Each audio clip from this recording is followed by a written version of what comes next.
और बाहर से प्रेशर आना शुरू हो गए हैं और लोग बातें कर रहे हैं, मुनासिब नहीं है।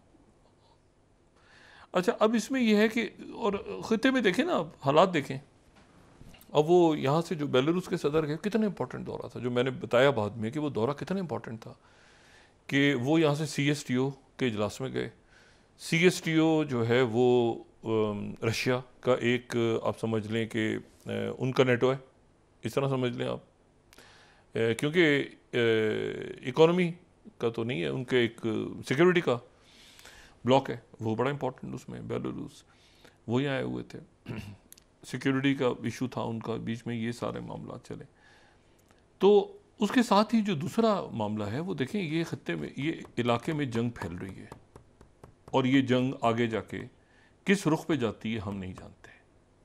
ये कोई बड़ी जंग की रुख इख्तियार करता है, कोई प्रॉक्सी शुरू। अब देखें आज वो प्रॉपर बशार अल असद की जो हुकूमत है उसकी वो डिस्टेबलाइज हो गई दोबारा। हालांकि वो बशार अल असद जो बिल्कुल स्टेबल थे और वो आए थे वहाँ पे, यानी अरब लीग का मेंबर और खाना जंगी ख़त्म और सारा टर्की के साथ भी ताल्लुकात अच्छे, सबके साथ वापसी वहाँ पर वो फिर जनाब जो है उनके जो मुख्तलिफ ग्रुप्स हैं उन्होंने असॉल्ट किया हुआ है सीरिया में। वो इंटरनली लड़ाई शुरू हो गई दोबारा। पीछे कौन है, क्या सपोर्ट कर रहा है, क्या वो किस्सा भी सामने आएगा, लेकिन इस मरहले पे सीरिया के अंदर इंटरनल दोबारा यानी खाना जंगी शुरू हो गई शाम के अंदर। और जो बरतानिया के जो सिक्योरिटी चीफ हैं, यानी एक सिक्योरिटी के चीफ MI6 के जो चीफ हैं, इनकी जो सिक्योरिटी सर्विस है ना, 1909 में ये 2 हिस्सों में तकसीम हो गई थी ना। MI5 मिलिट्री इंटेलिजेंस सेक्शन 5 जिसको MI5 कहते हैं, और मिलिट्री इंटेलिजेंस सेक्शन 6 जिसको MI6 कहते हैं। MI6 देखती बाहर के मामला, हर को पता है, और MI5 देखती है इंटरनल मामला। तो MI6 के जो सरबराह हैं रिचर्ड मोर, अच्छा 1994 तक बरतानिया कहता था कोई MI6 नाम की चीज़ नहीं है, ठीक है।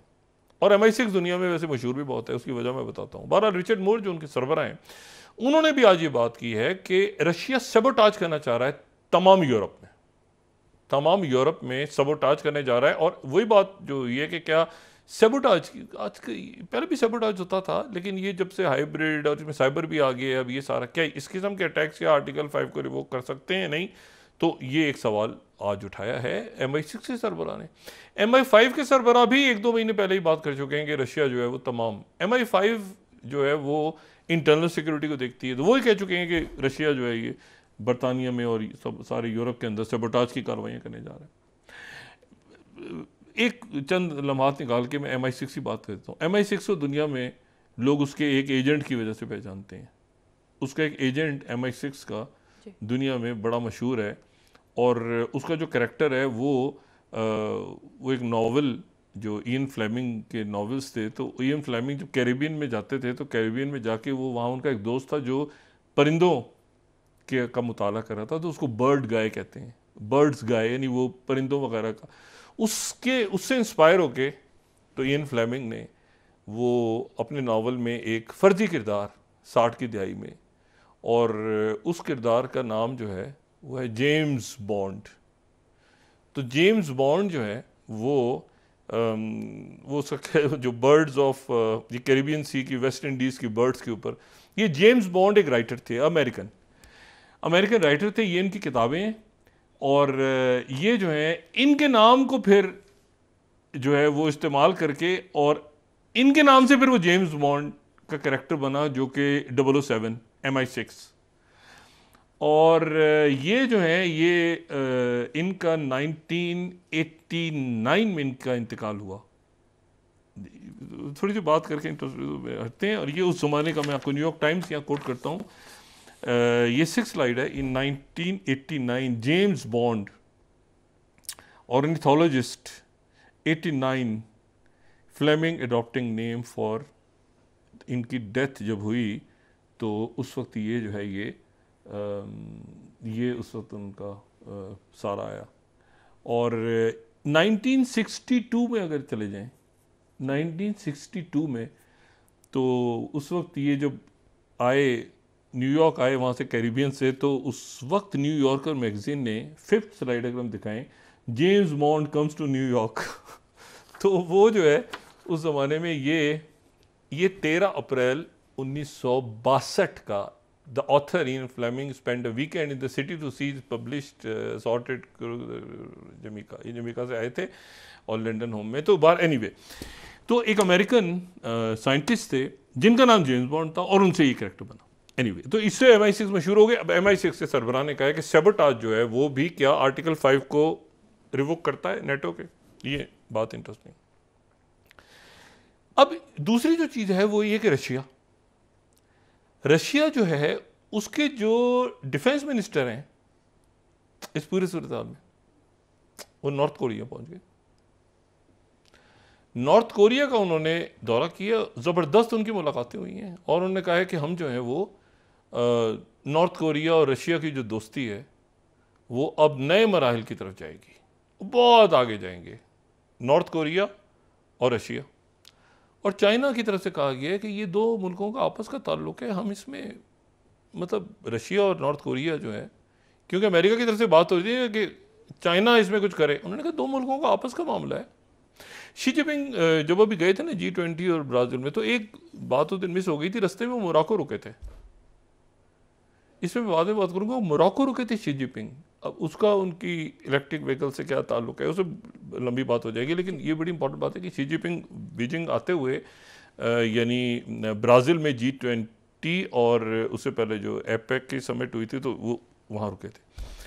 अच्छा, अब ये है कि दूसरी चीज़ ये हो गई। तीसरी बात ये हो गई कि जो रशिया है उसने और चाइना ने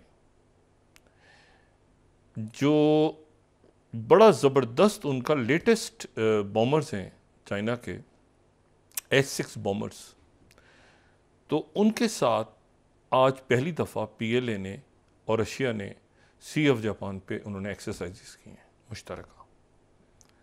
और अगर हम ये देखें S6 बॉमर को, तो इसकी बहुत सारी, मैं इस वक्त टेक्निकल की डिटेल्स में नहीं जाना चाह रहा, लेकिन ये उनके लेटेस्ट जो XC बॉमर्स हैं, ये उनके लेटेस्ट बॉमर्स हैं। और ये पहली दफ़ा आज अगर मैं ग्लोबल टाइम्स को ही फॉलो करूं तो ये जो है ये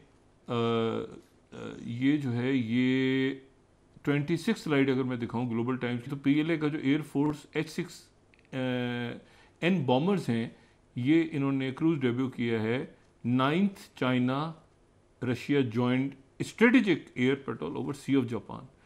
अच्छा, ये जहन में रखें आप बात। अच्छा, दूसरी बात ये है कि एक और भी बड़ी इंटरेस्टिंग खबर है, वो ये है कि कम्युनिस्ट पार्टी ऑफ चाइना का डेलीगेशन जापान पहुंच गए, जापान पहुंचे हुए हैं। अच्छा, और जापानीज जो जापान थोड़ा सा अपने आप को बैलेंस कर रहा है आने वाले दिनों के लिए, क्योंकि वो बिल्कुल चाइना और रशिया के अगेंस्ट इस वक्त जापान, मतलब एक धीमा धीमा सा लहजा जापान ने इख्तियार किया है। उसमें बाद में बात करूंगा कि क्या उनकी पॉस्चरिंग क्या चल रही है।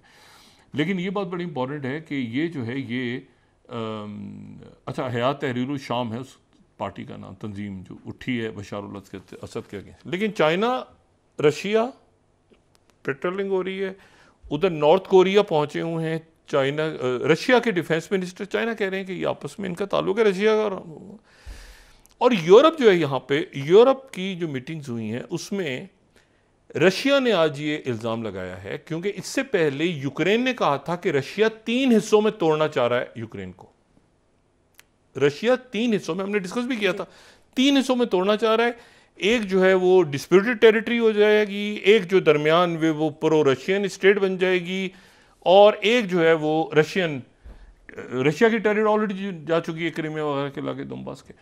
लेकिन जो रशिया है, उनकी इंटेलिजेंस ने आज ये रिपोर्ट दी है कि जो 10,000 पीस कीपर्स की बात चल रही है नेटो ममालिक में कि पीस कीपर्स 10,000 भेजे जाएं यूक्रेन में, तो यूक्रेन को 4 हिस्सों में बांटने का प्लान है। ये रशिया ने इल्जाम लगाया है और रशियन इंटेलिजेंस की एक पूरी स्टेटमेंट है, बहुत बड़ी, वो रशियन लैंग्वेज, उसको अगर आप ट्रांसलेट करें इंग्लिश में और फिर उसको पढ़ें, उसको डिटेल बहुत लंबी है, वो उनके टेलीग्राम चैनल्स पे और बाकी जगहों पे, तो उसको बहुत, तो उसका जो मुख्तसर बात है वो ये है, उसमें वो जो रशिया कह रहा है वो ये कह रहा है कि ये जो 10,000 पीस कीपर्स भेजने की बात हो रही है, अंधेरा घुप है, इंफ्रास्ट्रक्चर तबाह हो चुका है तकरीबन यूक्रेन का। वो ये कह रहे हैं कि जी ये 4 हिस्से इस तरह से बनेंगे कि अगर यूक्रेन का हम नक्शा देखें, वो कह रहे हैं कि रोमानिया जो है उसको कहा गया है कि ये आपने जो ब्लैक सी का जो कोस्टल एरिया है वो आपको मिल जाएगा। जो ब्लैक सी का नीचे कोस्टल एरिया, बिल्कुल रोमानिया को देखें ना तो नीचे, उस दिन भी हमने रोमानिया की ज्योग्राफी डिस्कस की थी कि लैंडलॉक नहीं है रोमानिया, और रोमानिया जो है ये उसके साथ ये ब्लैक सी का, तो ये इलाका जो है यूक्रेन का, वो इलाका जो रोमानिया के पास है एक हिस्सा उसको मिल जाएगा। दूसरा जो पोलैंड के पास है मगरबी यूक्रेन का हिस्सा, वो मिल जाएगा। वो देखें ना वेस्ट में है ना, वो एक हिस्सा पोलैंड ले जाएगा, एक रोमानिया ले जाएगा, एक जो जर्मनी है उस वो ये रशिया का इल्ज़ाम है कि जर्मनी जो है वो सेंट्रल और ईस्टर्न यूक्रेन पे कब्जा कर लेगा, और बरतानिया जो है वो उसके मगरबी हिस्से और कीव के ऊपर बैठ जाएगा आके। ये पीस कीपर जो 10,000 आ रहे हैं, रशिया का कहना है कि ये होंगे, और ये लेजिटिमेट टारगेट्स हैं हमारे सारे, क्योंकि हमारा फटा पड़ा चल रहा है यूक्रेन से। कीव के ऊपर जो है आज प्रेसिडेंट पुतिन ने कहा है कि अब हम कीव को टारगेट करने जा रहे हैं। अभी तक कीव के ऊपर सच कैपिटल के ऊपर टारगेट नहीं हुए, उनके जो मिसाइल्स हैं नए, कह रहे हैं कि अब हम कीव को टारगेट करने जा रहे हैं। देखना कीव में सारे ये रहनुमा जाते थे, सायरन बज रहे हैं, कभी प्रेसिडेंट बाइडेन गए, कभी दूसरे मुल्कों के लोग सारे कीव जाते रहे, तो उस वक्त ये होता था सायरन वायरन बज रहे हैं, लेकिन कीव दारुल हुकूमत पे अभी तक है। अब पुतिन दारुल हुकूमत को अटैक करने का कह रहे हैं कि मैं दारुल हुकूमत को भेंट करूंगा।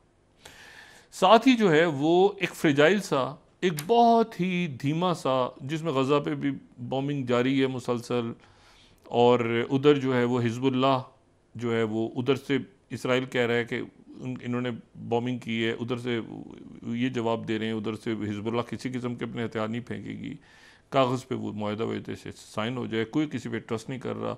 वो अभी तक सीज़ फायर मौजूद है, लेकिन उसकी खिलाफ वर्जियाँ हो रही हैं।